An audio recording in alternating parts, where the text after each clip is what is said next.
오늘 전도서 7장 15절부터 29절의 내용을 보면요. 의로워도 망하는 의인이 있고 반대의 경우도 있으니까 지나치게 의인이나 지혜자도 악인이나 우매자도 되지 말라고 말씀을 합니다. 또 하나님을 경외하는 자는 이 모든 일에서 벗어날 것이다 라고 말씀하시죠. 또 세상에 전혀 죄짓지 않는 의인은 한 사람도 없다는 걸 생각하라는 겁니다. 그리고 하나님이 사람을 정직하게 지으셨으나 사람이 많은 꾀를 낸다는 내용이 오늘 본문의 내용입니다. 오늘 이 본문을 통해서 우리가 좀 살펴볼 게 있어요. 그게 바로 뭐냐면 성도들은 인생을 살면서 균형 있는 삶을 살아야 된다는 것을 말해주고 있어요.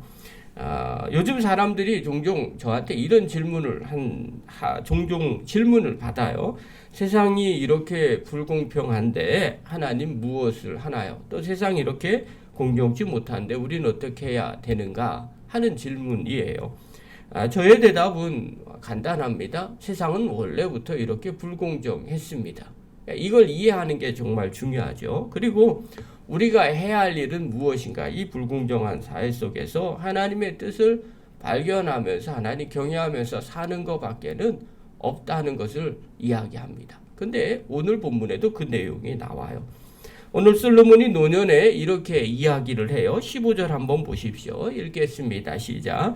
내 허무한 날을 사는 동안 내가 그 모든 일을 살펴보았더니 자기의 의로움에도 불구하고 멸망하는 의인이 있고 자기의 악행에도 불구하고 장수하는 악인이 있으니. 자, 보십시오. 한평생 살고 보았더니 의인이 멸망하고 악인이 장수하는 것을 자주 보았다는 겁니다. 이 말은 원래는 의인이 장수하고 악인이 멸망해야 되는데 의인인 사람도 멸망을 하고 또 오히려 악인이 오히려 장수하는 그런 역설적인 일들이 벌어졌다는 거야. 이런 불공정한 일들이 세상에서 자기가 노년까지 살고 보니까 허다하게 이런 일들을 보았다는 거예요. 이때 사람들은 이렇게 생각할지 몰라요. 그래도 계속해서 의로운 길을 가야 돼. 아니면 반대로 생각할 수 있겠죠. 정의가 없으니까 악인도 장수하네. 그러니 내가 이 땅에서 불의하게 살아도 되지 않을까? 이렇게 생각할 수도 있더라는 거야. 그러나 솔로몬이 여기에 대해서 권면을 해요. 뭐라고 권면하느냐? 16절하고 17절 한번 보십시오. 16절, 17절 읽겠습니다. 시작. 지나치게 의인이 되지도 말며 지나치게 지혜자도 되지 말라. 어찌하여 스스로 패망하게 하겠느냐? 지나치게 악인이 되지도 말며 지나치게 우매한 자도 되지 말라. 어찌하여 기한 전에 죽으려고 하느냐? 자, 여기서 핵심은요, 지나치게라는 단어예요. 지나치게 의인이 되거나 지혜자가 되지 말고 또 지나치게 악인이 되거나 우매한 자도 되지 말라고 권고를 해요.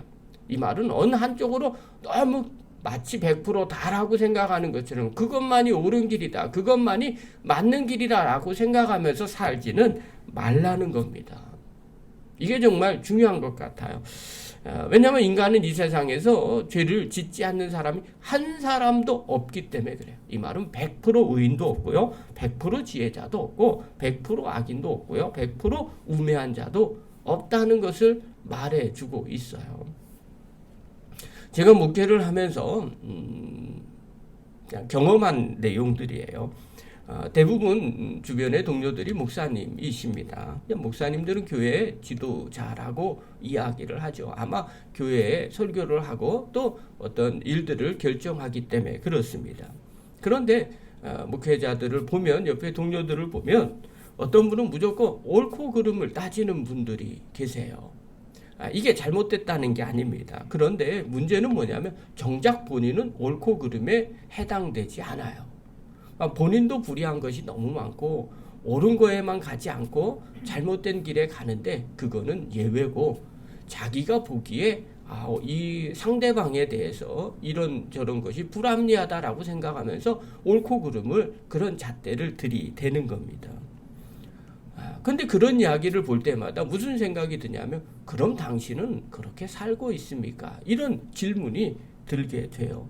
왜냐하면 인간은요, 모든 면에서 오른쪽으로 갈 수 없는 존재이기 때문에 그렇습니다. 오늘 솔로몬도 그런 이야기를 하잖아요. 모든 사람이, 완벽한 사람이 없다는 것을 이야기를 하고 있어요. 20절 한번 보십시오. 20절 읽겠습니다. 시작. 선을 행하고 전혀 죄를 범하지 아니하는 의인은 세상에 없기 때문이로다. 그렇죠? 선을 행하고 전혀 죄를 범하지 않는 의인은 이 세상에 아무도 없기 때문에 그렇습니다. 그런데 마치 아무 죄도 없는 것처럼 행동하시는 분들도 계세요. 이것은요, 상대방의 잘못을 지적하려고 옳고 그름을 따지는 행위라고 저는 판단하고 있습니다. 반대로요, 어떤 분은 목사님 맞나 싶을 정도로 그렇게 세속적인 분들도 종종 있습니다.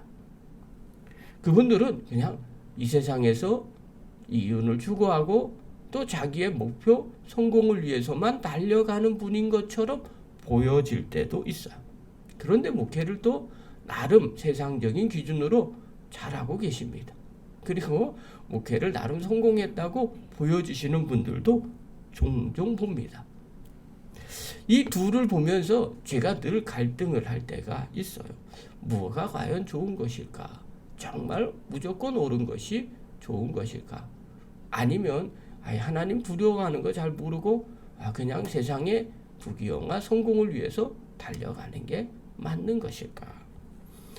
제가 마음에 새기는 게 있어요. 지금까지 목회하면서 또 인생을 살면서 최소한 양심에 불의한 사람은 되지 말자라는 게 저의 목표입니다. 그래서 제가 아는 한, 또 제 마음 가운데 제 양심이 찔림이 있는 한 절대로 불의한 일을 하지 않으려고 합니다. 본성에 맞는 악한 사람이 되지는 말자. 그래서 사람과 대화를 나누고 말할 때마다 저 사람 좀 악해 보여. 그것이 아니라 저 사람 그래도 선해 보여. 저 사람 그래도 정직한 거짓말 잘하지 않네. 앞뒤 재지 않네. 그 다음에 이렇게 음흉하지 않네. 이런 소리를 들으려고 했습니다. 그러면서 또 하나 제 안에 늘 마음 가운데 새기는 게 있어요. 기계적인 옳고 그름은 따지지 말자라는 겁니다. 기계적인 옳고 그름. 그냥 무조건 이건 옳다, 무조건 이건 그러자. 그건 따지지 말자. 상황에 맞춰서 무엇이 가장 좋은 것인지를 생각해 보자라는 겁니다. 예를 들면 거짓말하지 말자. 당연한 일이죠. 십계명에도 거짓말하지 말라고 말씀합니다. 정직하게 사는 게 맞습니다. 우리가 그렇게 정직하게 살아야 됩니다. 모든 일에 정직해야 되는 거죠. 그런데 살다 보면 하얀 거짓말도 있습니다. 우리가 그거를 무조건 기계적으로 그것도 거짓말이니까 거짓말하지 맙시다 라고 그렇게 하기보다는 공동체를 더 좋게 하는 것이 무엇인지, 그곳에서 하나님이 어떻게 하기를 원하시는지를 기도하고 고민하고 그리고 그것대로 결정을 하자라는 겁니다. 무조건 거짓말이라는 그 말을 하지 말아야 되니까 모든 것에 하지 말자는 것이 아니라 그 상황에 맞춰서 하나님이 뭘 원하고 또 공동체가 어느 게 더 좋은지를 점검하면서 선택을 하자는 겁니다. 규칙을 지키는 것 당연한 겁니다. 그러나 모든 상황에서 예외 없이 규칙을 지켜야 되느냐? 그렇지는 않다고 저는 생각을 합니다. 때로는 규칙을 수정해서라도 바꿀 필요가 있다면 바꿔야 된다는 생각을 갖게 됩니다. 여기까지 얘기하면요, 사람들이 전부 다 오해할 수도 있어요. 왔다 갔다 하는 거 아닙니까? 맞습니다. 그런 것 같기도 합니다.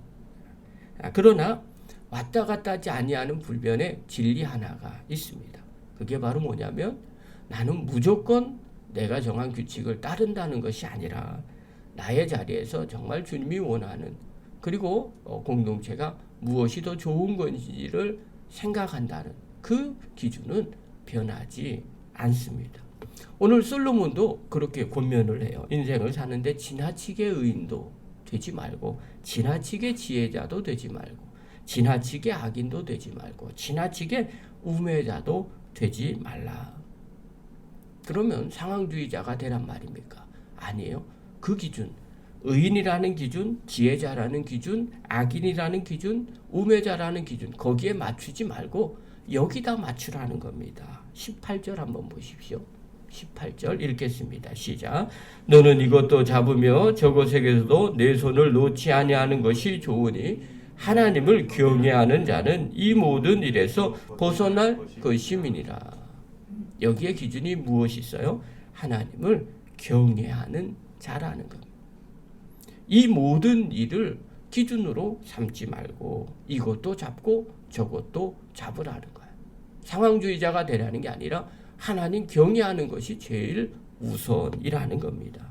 그러니 극단적으로 하나만 선택하지 마시고 둘 다 손으로 잡으라는 겁니다. 그리고 이곳에서 하나님 경외하는 것이 무엇인지, 하나님이 뭘 원하시는지, 하나님이 원하시는 게 의인 쪽이라면 오늘 의인 쪽을 선택하고, 내일 하나님이 원하시는 쪽이 좀 지혜자라면 지혜자 쪽을 조금 더 선택하고, 그 다음날 또 하나님이 원하는 것이 때로는 악인인 것처럼 보인다면 그걸 선택하고, 또 하나님이 보시기에 우매한 것처럼 보인다면 또 바보처럼 신앙생활을 하라는 겁니다. 그러나 변하지 않는 것, 하나님을 경외하는 것.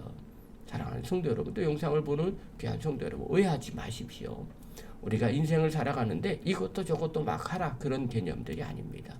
인생에 살아가는 모든 기준들은 사실 인간이 100% 할 수 있는 부분들이 아닙니다. 또 인간은 완벽하지가 않습니다.